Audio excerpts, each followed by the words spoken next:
জন্মদিনের সকালটা শুরু হলো পরোটা আর আলুর তরকারি খেয়ে।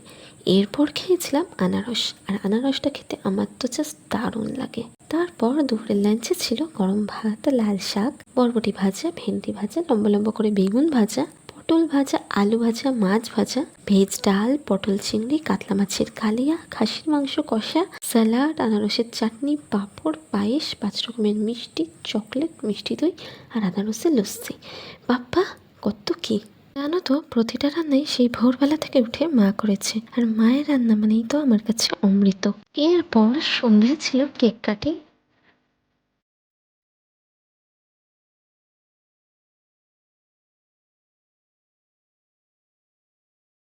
বার্থডে লুকটা কমেন্টে জানিও কেমন লাগলো তোমাদের। আর এই ছিল আমার বার্থডে কেক। তারপর সন্ধ্যার টিফিনে বার্থডে কেকটাই খেয়েছিলাম।